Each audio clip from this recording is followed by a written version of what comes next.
Masjid Jami' Muar adalah merupakan nama pertama yang diberikan sempena pembinaan masjid dan juga merupakan sebuah masjid yang tertua di daerah Muar.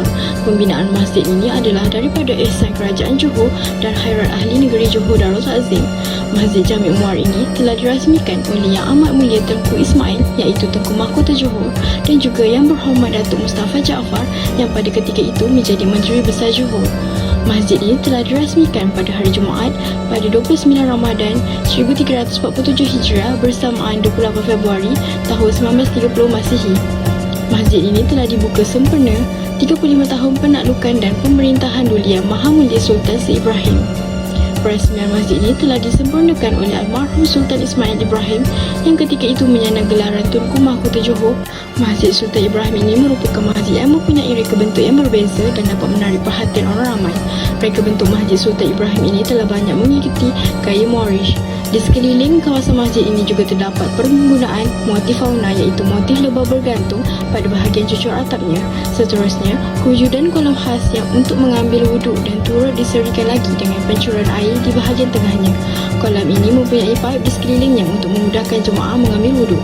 Selain itu, lampu kelasi yang tergantung di Masjid Sultan Ibrahim ini juga dapat menjadi penyeri pada malam hari terutamanya. Lampu-lampu ini berbentuk bulat dan terdapat beberapa biji lampu kecil di sekelilingnya. Lampu ini berwarna emas dan menampakkan lagi ciri-ciri keindahan pada lampu klasik tersebut. Masjid Sultan Ibrahim ini menggunakan tiang yang bersaiz besar di sekeliling kawasan masjid. Tiang-tiang ini berfungsi untuk memperkukuh dan memperkuatkan lagi struktur masjid. Tiang-tiang yang besar ini mudah dijumpai terutama di bahagian dalam masjid. Masjid ini juga terdapat satu pintu masuk utama di bahagian depan yang tersegar indah bagi memudahkan pengunjung masuk. Pintu ini biasanya dibina dengan kuantiti yang banyak kerana saiz masjid yang agak besar. Selain pintu utama, Masjid Sultan Ibrahim ini juga mempunyai banyak pintu-pintu kecil yang lain daripada pelbagai sudut. Hal ini demikian kerana untuk memudahkan jemaah masuk dari pelbagai arah. Mimbar ini mempunyai 2 tingkat. Bahagian bawah mimbar ini ada sebuah pintu di tengah-tengah dan diapit dengan tangga di kiri dan kanannya. Di bahagian atas pula adalah tempat imam atau khatib membaca khutbah.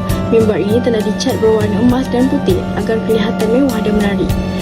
Mimbar ini juga mempunyai hiasan bermotifkan bulan sabit dan bintang bagi menyerlahkan lagi mimbar tersebut. Setiap bangunan yang didirikan pasti mempunyai struktur bangunan yang kukuh untuk menjamin ketahanannya. Begitu juga dengan Masjid Sultan Ibrahim yang sudah berusia 97 tahun lamanya. Antara bahan pembinaan yang banyak digunakan adalah seperti konkrit dan juga besi cerucuk. Pembinaan masjid ini telah menelan kos sehingga RM400,000.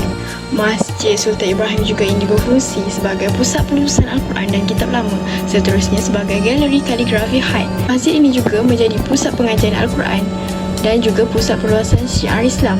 Rumusannya, Masjid Jami' Sultan Ibrahim Muar ini sebagai tapak warisan yang bersejarah. Masyarakat setempat perlu mempunyai perancangan untuk melakukan sesuatu untuk kebaikan masjid dan menjadi popular serta boleh digunakan oleh seluruh masyarakat.